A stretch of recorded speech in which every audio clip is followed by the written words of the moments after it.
Without further ado, I'm so pleased to welcome our speaker, Susan Aberth, and moderator Allegra Davis this evening. Allegra holds a BA in Classics from Smith College and has 6 years of curatorial experience in American Artists' House Museums. From 2018 to 2019, she was curatorial fellow at St. Gaudens National Historical Park, the New Hampshire home and studio of Augustus St. Gaudens. From 2019 to 2024, she worked in the curatorial department at Olana, Frederic Church's Hudson Valley home, and designed landscape. And more recently, she was Olana's former associate curator, who curated this current exhibition, Afterglow, Frederic Church and the Landscape of Memory, and edited the associated catalog, which is absolutely gorgeous. So if you haven't gotten a chance to pick it up, I recommend that you do so.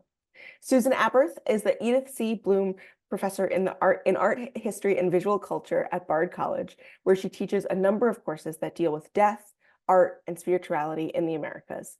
In addition to publications on the surrealist artist Leonora Carrington, her work has also appeared in Artforum, Journal of Surrealism of the Americas, Abraxas, International Journal of Esoteric Studies, and Black Mirror. We're so fortunate to have Susan joining us for this concluding webinar on the occasion of this exhibition.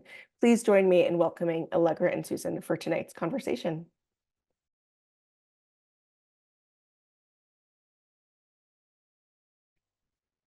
Susan, I think you're still muted, but welcome. We're so excited to be here. Hey, there we go. Go. Hello, everybody. I think I'm going to get into my PowerPoint and I'm going to share the screens, but my computer talks, so don't be too alarmed when you hear it. It won't last long.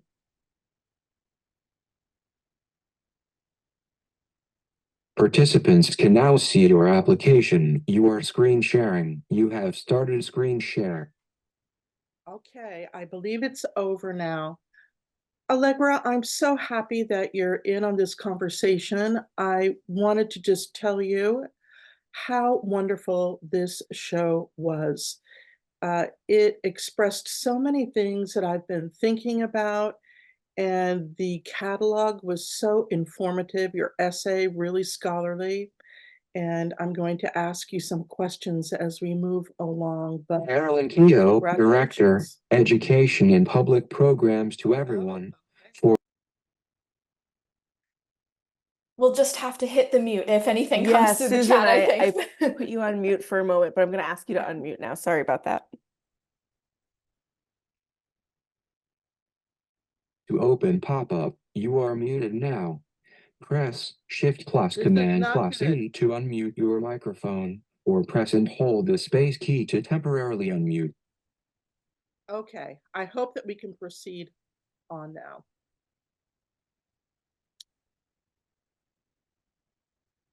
I think we're in the clear. Well, Susan, it really means a lot to hear that. And I just want to say I'm very excited to have you giving your take on the exhibition this evening. You've done so much work that provides a huge swath of context for what the exhibition was able to quite narrowly address. So I'm really looking forward to the conversation. Wonderful. Well, I had just recently taught a new class at Bard that I called The American Afterlife. And I did it in response to the COVID-19 pandemic. And I wanted to give some comfort to my students who were still profoundly upset, disassociated, coming to grips with everything they had experienced. And the course brought together material to show the enormous resiliency of the American people through history, dealing with all types of calamities, violence, birth, childbirth, death, disease. And so that was my motivation, and it kind of fed into your exhibition perfectly. So I think I would like to take a little walk through your beautifully situated show. And I begin at the entry parlor, the East Parlor, you call it. And I understand, Allegra, is this where visitors would first come and be announced? Yes, this was very much the public-facing welcome room to the house. And often we think of this as a chance for the churches to project their image, their family history to those arrivals.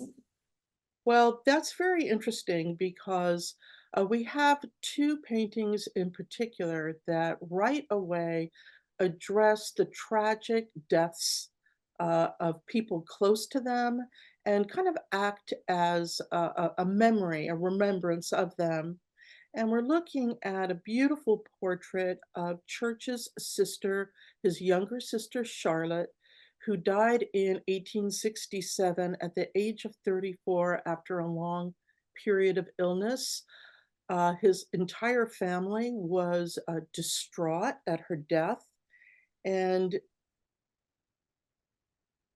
looking at her beautiful portrait, they were lucky enough to possess a portrait, a photograph of her done in life. And they were able to do what is called a posthumous portrait, meaning a painting of her after death, but that was taken from a living likeness. You notice that the way it's framed, and I don't know, Allegra, if you agree with me, but to me, it's almost framed to look like a daguerreotype photograph. And these, Absolutely. don't you think? And these very small photographs, meant to be carried in the breast pocket, close to your heart, where you could see, people often kept photographs of the deceased. We're looking at a very poignant, beautiful photograph of a young woman on her deathbed. And they were lucky enough to be able to afford a photographer to capture her likeness before she passed. And I think the expression is secure the shadow before the memory fades. And oftentimes people couldn't afford a photograph before a child passed or afford a painting. And often these living or portraits done of people while they were alive were included in family portraits after they died. Uh, People were in mourning clothes, and it allowed the family to record a moment of deep, deep trauma that they had experienced, and also kind of indirectly to celebrate and remember the person who was now gone. We're back in the parlor, and may I remind everyone that the term funeral parlor comes from the practice uh, in before the late 19th century of often laying out deceased family members in the home for people to pay their respects to. This is going to stop when the business of the funeral parlor takes death out of the intimate surroundings of the home and moves it outside. Well, we're looking at the opposite wall of a beautiful painting by Church's dear friend, Thomas Cole. And Thomas Cole had passed away when Church was only 21. He was his teacher, his beloved mentor, and he died, I believe, of pleurisy at the age of 47. So, an extreme tragedy. So, let's look at this painting a little more in detail. It is a view of the cemetery in Rome. Interesting choice of a painting for him to own. This is the Protestant cemetery, which was a really popular tourist destination, believe it or not, in Rome. It was where people making the grand tour, foreigners who perhaps passed away abroad, were buried. And he paints this romantic, beautiful landscape under the moonlight with this actual pyramidal structure that was in the cemetery. And I believe there is a person to the side, perhaps mourning or in some kind of romantic reverie. Allegra, do you have anything to add about this painting? Yes, I think it's really fascinating what you noted, the choice of subject. This is not a painting that Church directly inherited from Cole's studio in the aftermath of his death, anything like that. But this was a work that Church went out and deliberately acquired 40 years after Cole's death to place in his home. And so this was a deliberate choice, I think it can be said, that Church was looking to this romanticized view of death in nature as a way to remember his teacher. Thank you. Well, it's important to remember that at this time, roughly mid-century or a little earlier, it was a time when Americans were rethinking what a resting place should be. It had been in the church graveyard. It was important for people to be buried near their church, but this was becoming increasingly unsanitary, and it didn't accord with Christian philosophy at the time.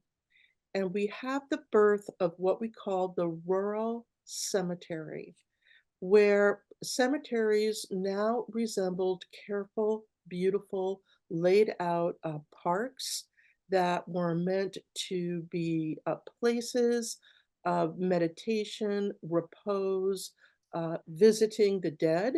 And I'm going to show you one of the most beautiful of these cemeteries, which is Greenwood. I mean, it's in the heart of Brooklyn, but once you walk in, you feel like you're transported to another realm. And it was founded in 1838 before Central Park. Central Park is later. And the gatehouse here by the famous architect Richard Upjohn was added in 1861. And you can see immediately that the Gothic Revival architecture is meant to evoke the Christian concept of the New Jerusalem, where you don't enter a depressing, place of doom and damnation, but the promise, right, of eternal life. Mount Auburn in Boston, I believe, was the first beautiful rural cemetery, and we see a sketch done for it. Again, careful pathways where people could wander and behold the healing properties of nature. It was so important for people in cities to be able to leave the congested streets and go to a place where they could be uplifted by God's beautiful creations and be reminded of perhaps the beauty of the heavenly afterlife and to heal. The other image is from Woodlawn Cemetery, and if none of you have been there, I strongly encourage you to go. It's a gorgeous cemetery. I have my plot purchased already there. So next we go to the sitting room, and Allegra, I believe that this is a more private area, right, of the family home. Exactly. So as you are moving in from the East Parlor through some of the more public spaces, the sitting room was reserved more for close friends on long stays and for the family. It was Isabel Church's study, and we have accounts in primary sources of the family doing their daily Bible readings and other religious observances in this space as well. Well, in this kind of inner sanctum sanctorum, really, we have, I think, some of the most moving paintings, or as your essays call them, landscapes of solace. 1865 was a very, very difficult year for the churches. Their first two children, Herbert, aged 2.5, and Emma, aged 5 months, died 8 days apart from diphtheria. And we can't even begin to imagine how their deaths affected the family. They were unconsolable. And after they buried the children, they immediately embarked on a trip to Jamaica, where they purposefully threw themselves into the beauty and diversity of nature in order to reconnect with God's benevolence. Now, I'm sorry, you might notice these two small paintings on the side, and I'm going to show them close up now. So, moonrise and sunrise were initially painted by Church to celebrate the birth of his son and daughter. But after their death, they really served more as memorial paintings. Allegra, you said something really fascinating in your essay. I wonder if you could just explain it to me, what the classical associations were with moonrise and sunrise. Yes, the sun and the moon were often associated with the twin deities Apollo and Diana. So to think of Church's first two children, the son and daughter, as um, these male and female dichotomy embodied in the heavens was really striking, this pairing.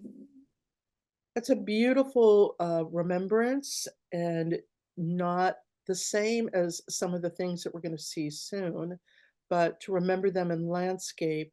And then a closer look at the larger painting. I think it's such a beautiful painting, the Afterglow. Now, after the death of Church's sister in 1867, he completed this painting. It was actually done after a sketch he did while in Jamaica, where he saw a particularly magnificent sunset. And that served as kind of the basis for this painting. And I don't think, Allegra, he ever overtly stated it was a memorial to his sister, That's correct. but we kind of figured that it was for a variety of reasons. And let's just take a closer look. Might be hard to see, but somewhere in the middle is a cross. And of course, a cross is always a symbol of redemption, of eternal life. And then next to it is a ruined church. And I believe we think that it is a play on his name and the state of ruin. Do you think it represents his sorrow? I think that's a fair jump to make. Church would often, in letters and more informal correspondence, he would sign his name as a church. So that hieroglyphic was not unfamiliar to him at all. And this was a feature that was completely additive for this composition, not something he observed in Jamaica. Well, it's beautiful and haunting, and I love how the afterglow, the rays that pierce the sky, it's as if they're dark, they're illuminating the darkened sky, and things will get better. The devastation won't always last. But I do think that the 1860s was a terrible time for the Church family. His wife's parents passed away, their two children died, his sister died, and then two very close friends of his died in the Civil War. So it was a difficult time. But let's go back to the death of children. So prevalent. We forget now how very dangerous it was to give birth, and mothers frequently died in childbirth. Children also died in the first years of their life from disease and all sorts of conditions. Human life was much more frail at this time. And again, devastated parents were seeking some sort of solace for their lost children. Often people would lose 4 out of 8 of their children. It wasn't just one, as in the case of the Churches. An early American painter who I'm sure you all are familiar with, Charles Wilson Peale, his daughter died. She was the 4th child of his to pass away from an illness passing around. And His wife, Rachel, asked him to do a post-mortem painting, and she's there, very pale, um, in kind of what I would call almost like an eternal sleep.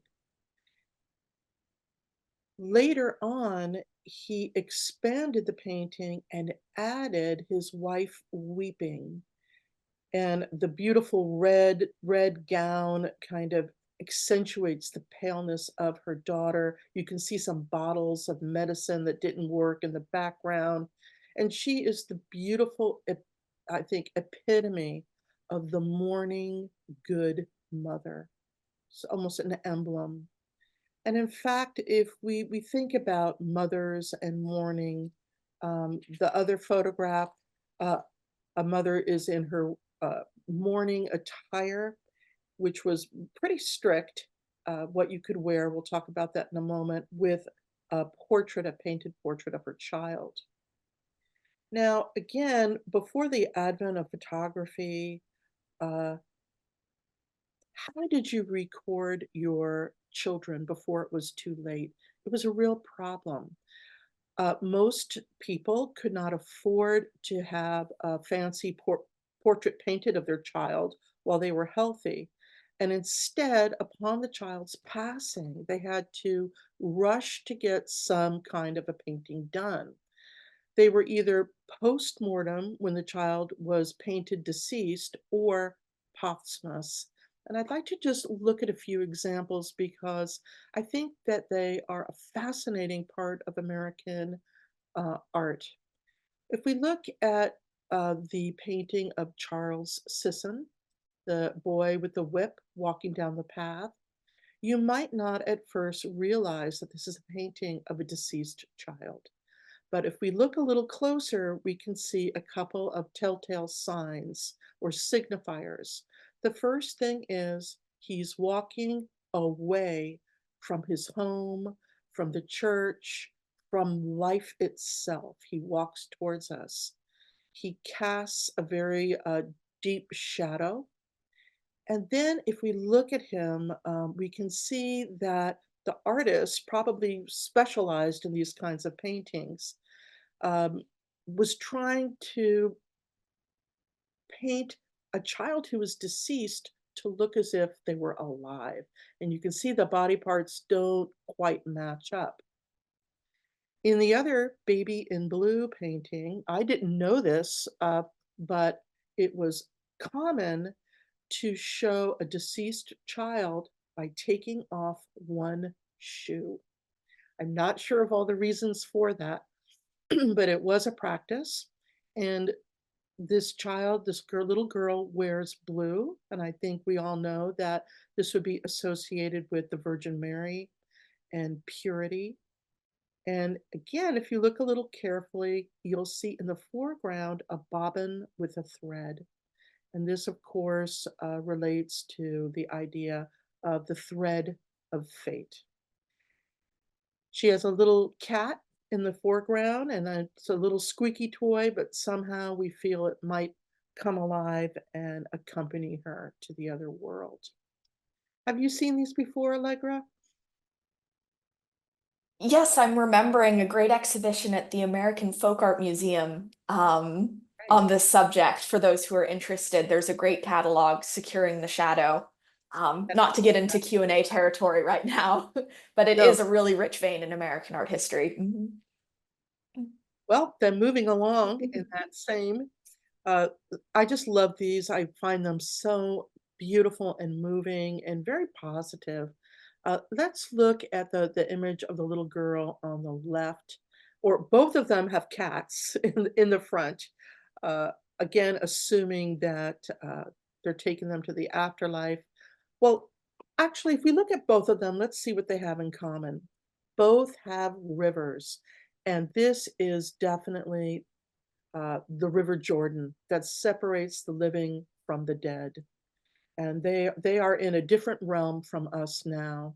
One of them in the background has her home, and it's far away, it's unreachable. The sun is setting, on her life. But There's a little golden bird in the upper corner, and that often represents her spirit, her eternal spirit. And she's plucking flowers, and she plucks roses, and roses were a symbol of a life cut short, especially for the death of a child. In her little basket, she has a morning glory flower, and morning glories, they bloom during the day, they wither and die every night, and they were just a symbol of the cycle of life, of mortality and rebirth. She steps on a daisy, and daisies were associated with innocence, purity, new beginnings. And a spooky little detail is the kitty is playing in its mouth is a little rosebud, unopened, representing, her life that didn't unfold.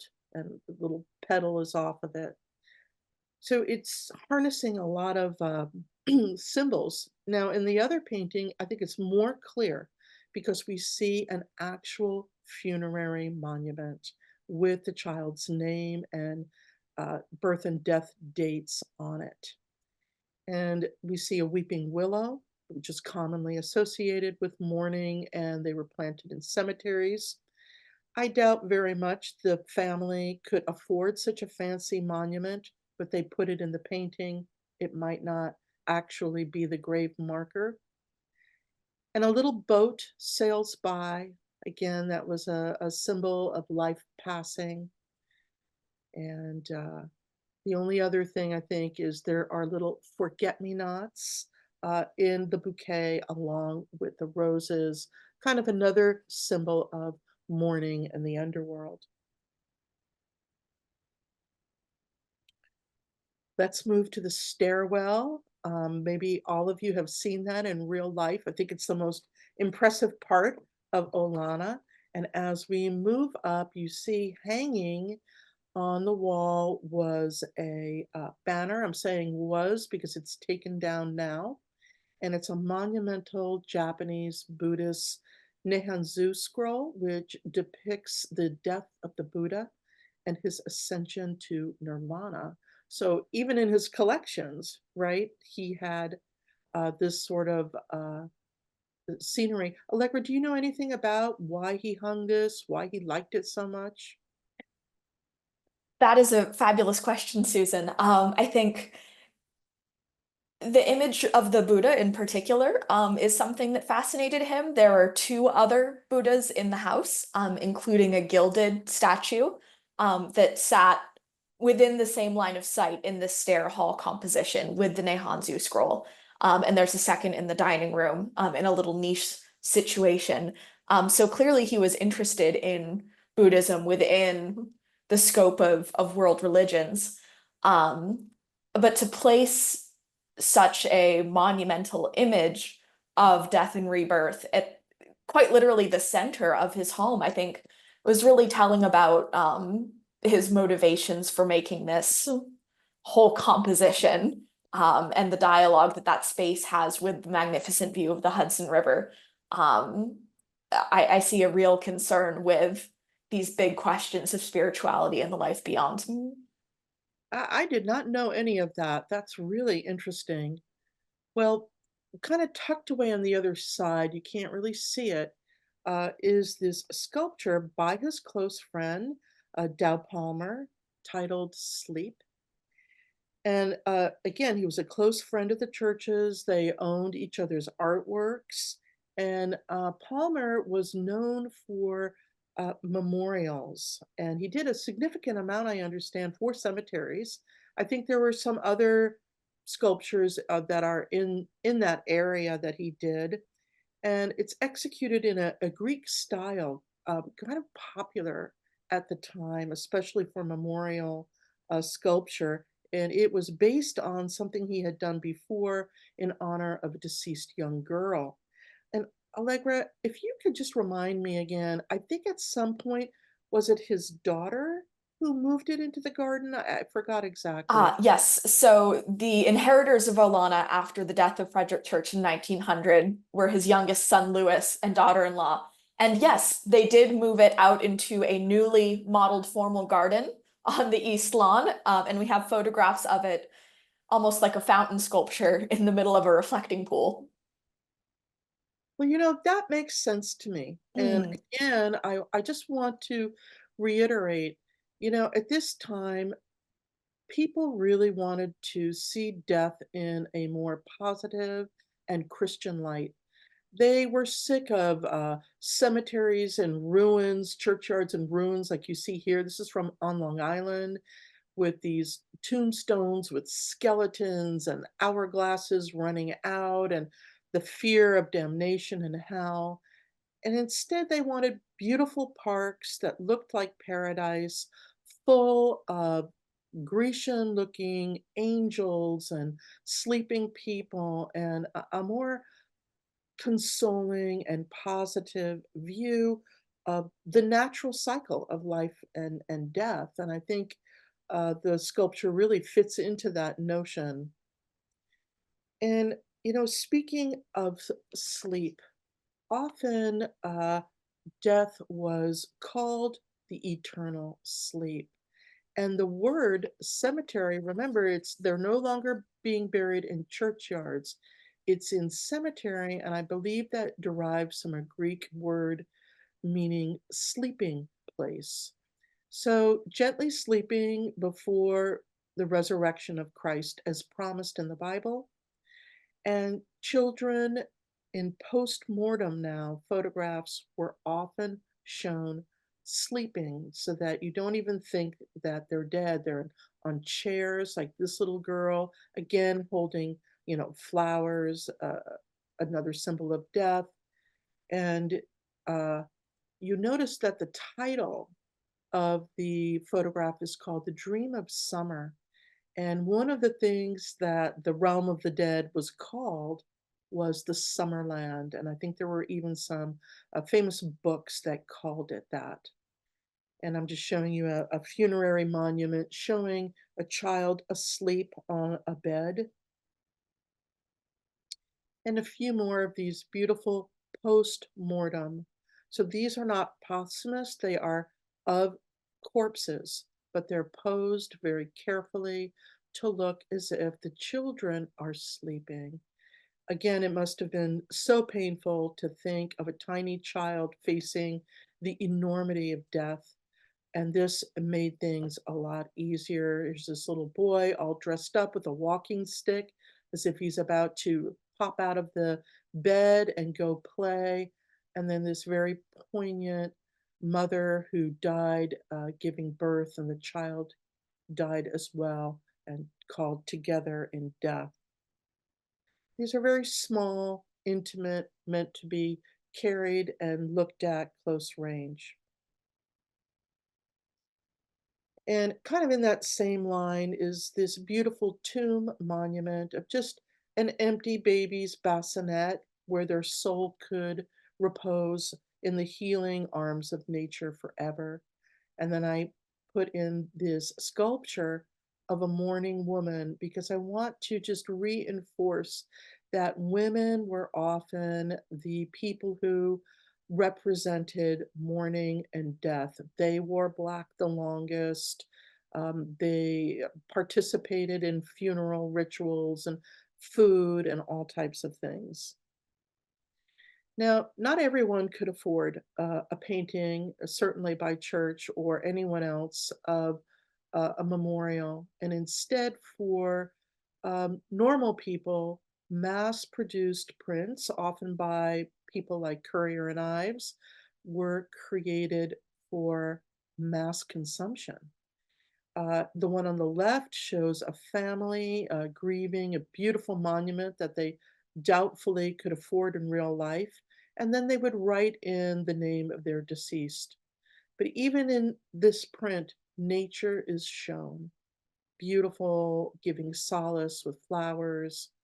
And again, in this other one, they've included the weeping willow, flowers, and again, the river, Jordan, and the passing ship. So the same iconography. Okay, we've entered the first room of Allegra's beautiful exhibition upstairs. And there's some cases we'll look at in a moment. Beautifully arranged, not too much, just the perfect amount. And we can see this gorgeous dominating painting. Let's take a closer look. Churches to the memory of coal. Well, I suppose the title tells us right away it's a memorial. And I have a feeling, Allegra, you know a lot about this painting. Give us a few tips on it. Absolutely. And thank you for showing all of that rich comparative material. You have set me up perfectly, Susan. So this painting was a quickly executed memorial by the very young 21-year-old Frederic Church on the unexpected death of his mentor. And when looking at this painting, I always like to keep in mind it is both a public showpiece painting. This was something that Church wanted to quickly exhibit in the wake of Cole's death, but it is also the window into this very young man grappling with the loss of his mentor and sort of being launched into his career at this moment.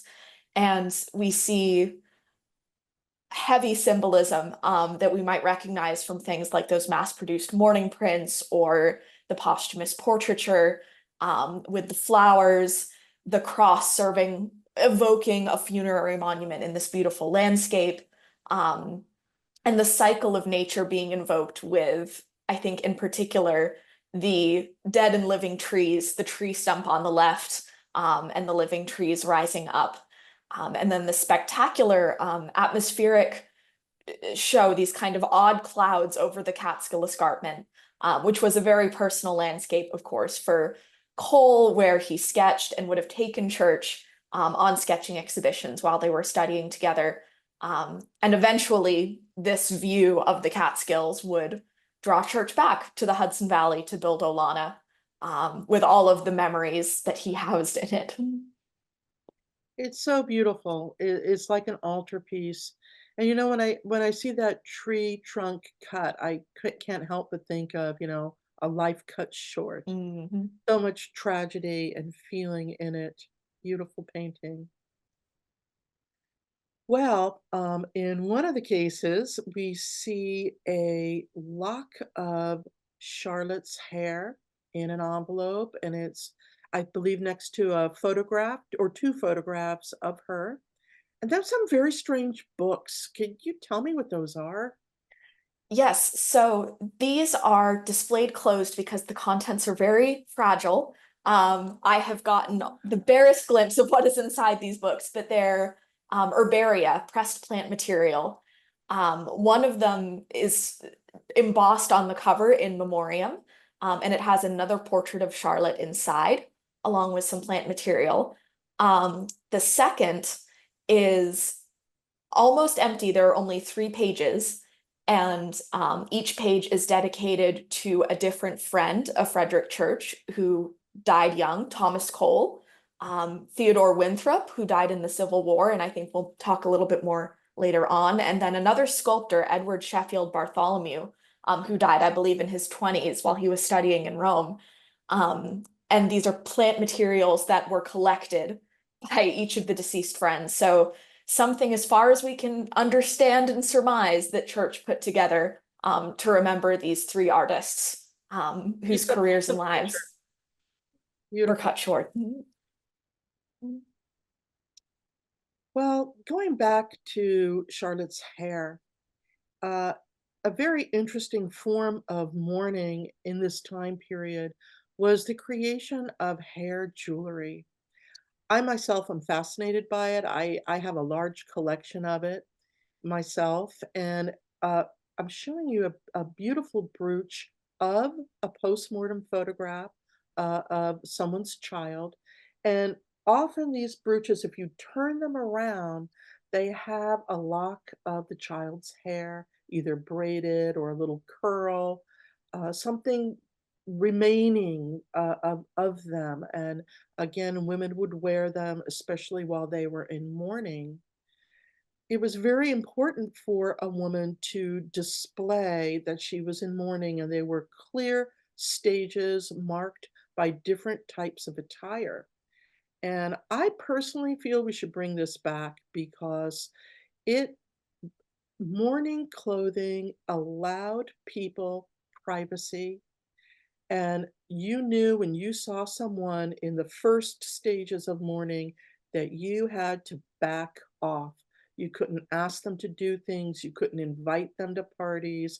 It was a respectful, mutual understanding that they were in a traumatic state of mind and needed to kind of seclude themselves. And as time went on, the garments changed to indicate, greater levels of public involvement. Back to children's hair, after they were deceased, the hair would oftentimes be collected and made into flower wreaths. Sometimes, if you had numerous children, you'd have maybe, the hair of 5 of your children woven into a wreath. And I think the wreath specifically relates to the victory wreath, meaning the victory over death into eternal life in the arms of Christ. A very comforting thought for grieving parents. This is one of my favorite parts of the exhibition. Brilliant addition. I love it. So this is a quilt made by Church's daughter, right? Isabel. Her nickname is Downy. Yes, we call her Downy to distinguish her from Isabel and Charlotte, her first and middle name. Okay, now I understand. And she was a botanical painter, right?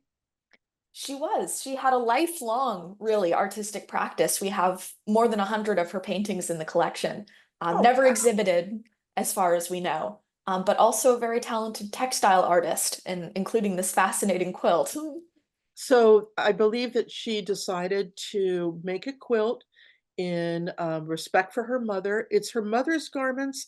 And were there garments from other female family members too, or just Yes, her mother? we're so fortunate that she kept her diary and details her whole process of making this quilt. So she did ask for other scraps to be contributed from her sisters-in-law, and then she contributed some of her own as well. So it really did become this collective memory quilt. And I understand that the pattern for the quilt is called Grandmother's Flower Garden. Yes, a classic quilt pattern. And perfect if you think of flowers and mourning. And I just want to remind everyone that, quilting has a long association with mourning, family resemblance. This beautiful, crazy quilt, I don't know if you can see, has flowers embroidered on almost every square. Mm. So again, family, remembrance. And then I just thought I would bring in that quilts and mourning remain with us. They're such a symbol of the family, of comfort. The quilt itself covers your family with the memories of their ancestors. And this was the feeling behind the creation of the very famous AIDS quilt with all of its many, many squares. And I found out that it's all in a giant warehouse in San Francisco, like literally tons. It weighs tons, thousands and thousands and thousands of these beautiful quilt squares. Oh, A real wonderful. American Wow. treasure. But again, this is how our nation deals with terrible pandemics like the AIDS pandemic. It's a tradition. The last room with the quilt has our banner in the sky. Kind of, I don't know how you read this, but it reminds me of a ripped up flag at the onset of the Civil War that indicates the terrible coming apart of our nation in this, you know, conflagration that killed so many people. uh, Putting family against family. And I know that two of his very close friends, right, passed away.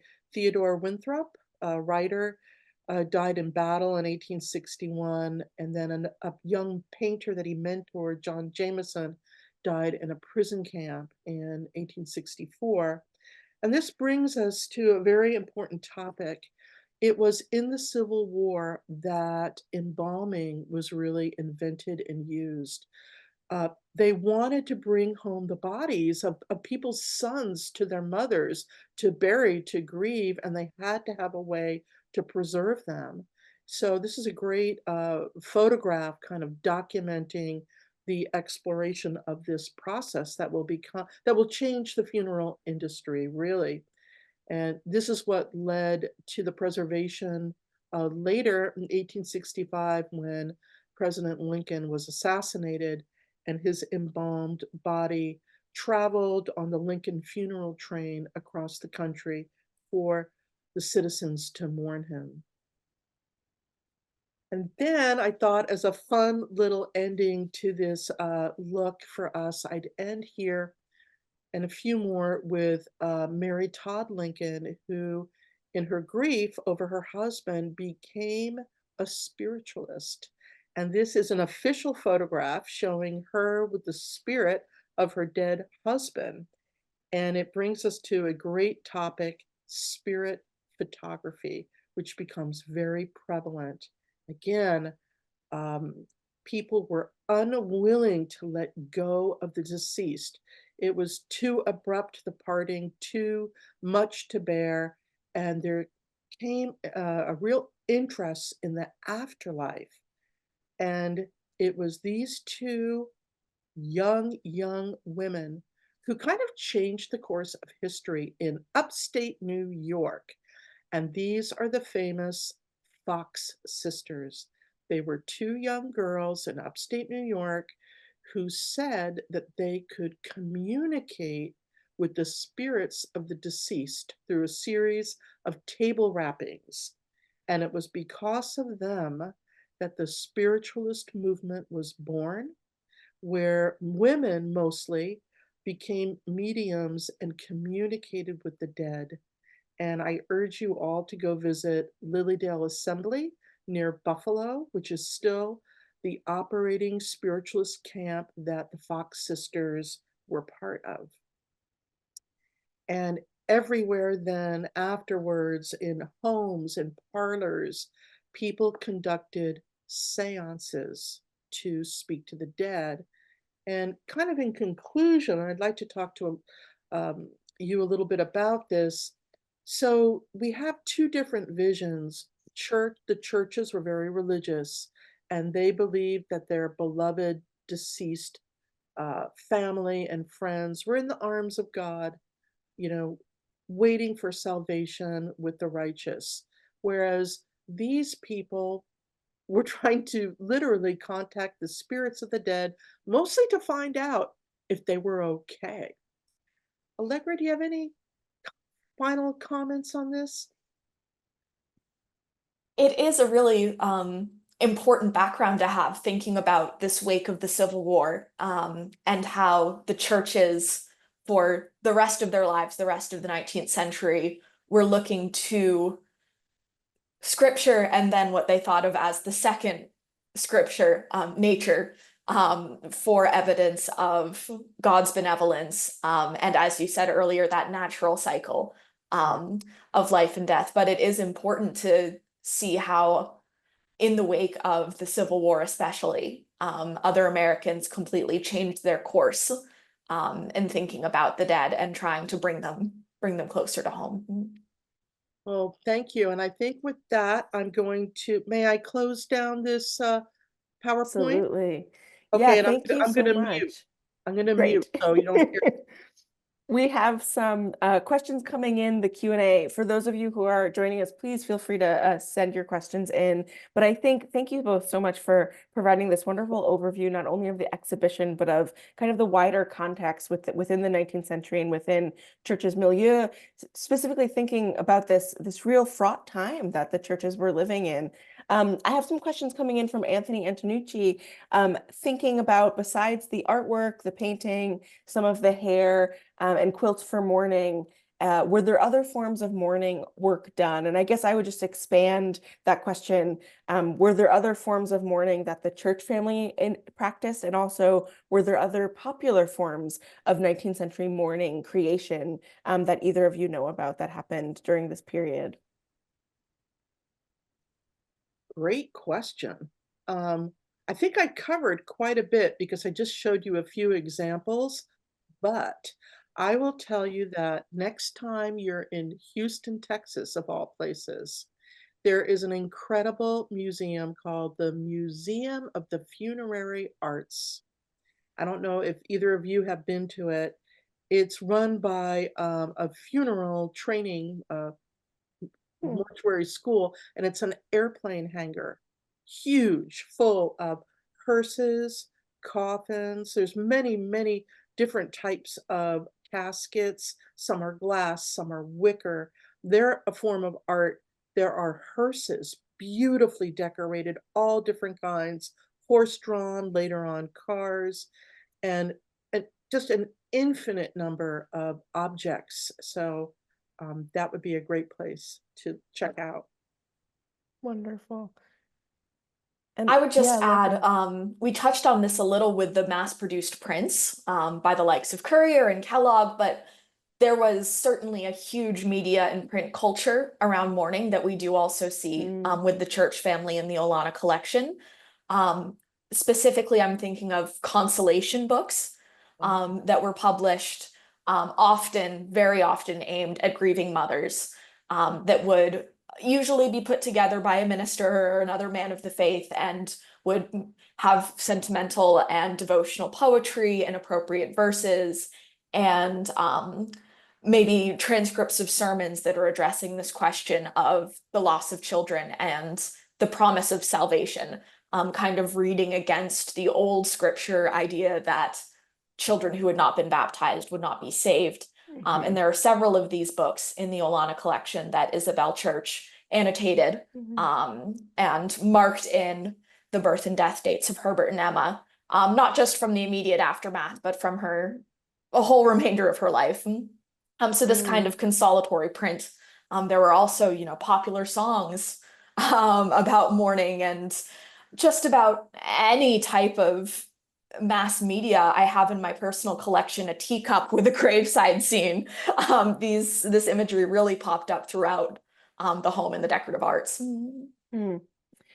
Thank you so much. I have some other questions coming through. From Marissa, is there any correlation between the shift in motifs from skeletons to the more positive natural imagery to improvements in sanitation practices and processing of the deceased? And then an add-on to that, to what extent might it be related to an emerging death industry? So I'm so curious about that, the kind of visual culture and the motifs that are emerging in this time period and the ways in which that directly impacts some of the actual practice of sanitation, and what do we do with those who have passed? I'll start, but I have a feeling you can finish. It really begins in Paris.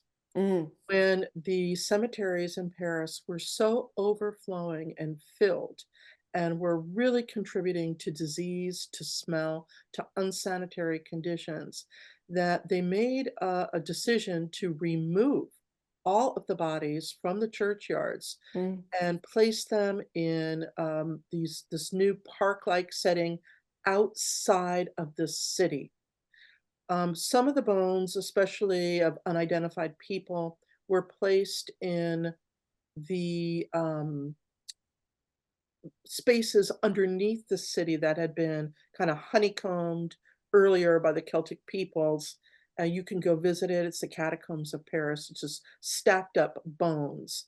But it begins in Europe with overflowing cities, and it is unsanitary.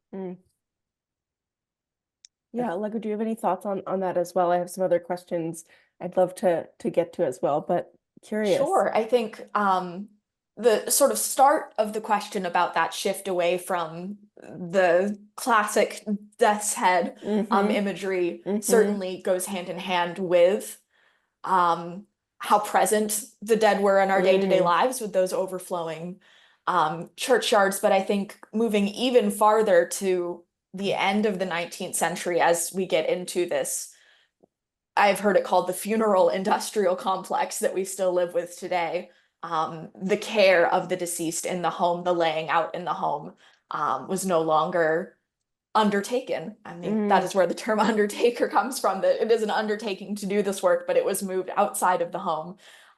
So I do think more and more the imagery became less literal as this culture and this industry shifted in the US and Europe and elsewhere. Yeah.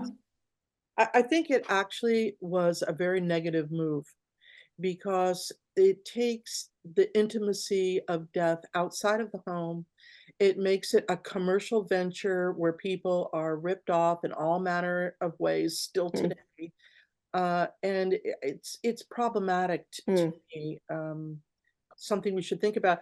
I just recently found out that 90% of all funeral homes are owned by one corporation who seeks to standardize, the methods of mourning and dealing with the deceased. So, yeah, it's a real interesting shift and change, kind of going along with the corporatization of America.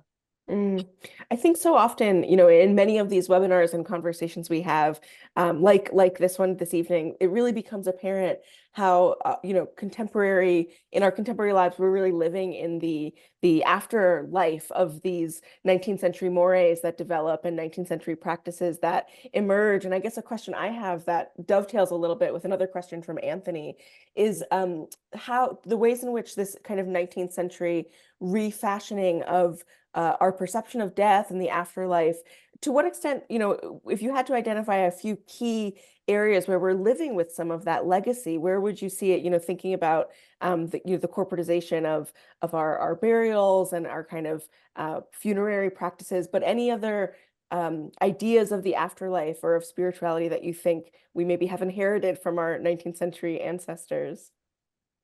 Well, I think that unfortunately, what we have now is more of a denial of death. We don't deal with corpses, and we don't like aging, and we don't want to touch it. People often have viewings from TV screens at funeral parlors. They don't even walk in. So I think that's perhaps one of the more negative, to me at least, things that's happened. So when my students were upset because they had never been prepared for the mass deaths they experienced during COVID, they had no culture to fall back on. No one had ever spoken to them about what happens, what do we do, how do we mourn, how do you express our. I think we've lost some of that. Mm. I think we could use it back a little bit. Yeah. I think just kind of chiming in, so much of what's been so productive about this exhibition is really putting these questions and these ideas into the forefront and really connecting them with the kind of contemporary landscape that we have here at Olana. Thinking about Church not only as a landscape designer and a painter, but someone who experienced these deeply personal moments of grief and loss, like we all have or will. So I think it really has been a wonderful way to highlight that aspect of this artist that we are talking about so often. I just want to flag, we have a couple more questions and comments, but for those of you who do need to hop off, feel free. It is 7 o'clock. And Aaron just commented that, when we think about the funerary practices of today and tombstone iconography, we tend to kind of hide death in the modern age. Out of curiosity, a question for Allegra from Maggie Dimmick, our current curatorial associate. In her research, in your research, Allegra, did you come up with any evidence that the church is engaged in any of the spiritualist activities that became so popular and prevalent in the mid to late 19th century? Did they make attempts to contact spirits of the dead? Did they interact with mediums, or were they, a devoutly Christian family? I anticipated this question from someone, so I quickly pulled up my primary sources so I can give you a good answer. There is not evidence that they directly engaged with any spiritualism. As Susan rightly observed, they were more mainline Christians, Protestants. But they did in 1879 receive a visit from the English spiritualist Frederic W.H. Myers, which Church mentions in a letter to a friend, where I think it's quite telling. he describes to a friend, Mr. Myers is deeply interested in spiritualism and visits this country to meet certain believers in that occult science. To me, that smacks of skepticism, but I'll leave it to you. Mm-hmm. Well, as a nation, we believe in mediums now. Boy, they're on every TV show. And I think the Fox sisters won. There you go. Well, on that note, I just want to thank you both so much for this wonderful presentation and deep dive into the exhibition. It's been really remarkable to kind of see it in a new context. And for those of you, again, who haven't gotten a chance to visit, it's on view until the 27th, so there is still time. Thank you again. Thank you. Have a lovely Thank you so evening. much. Bye-bye. Bye.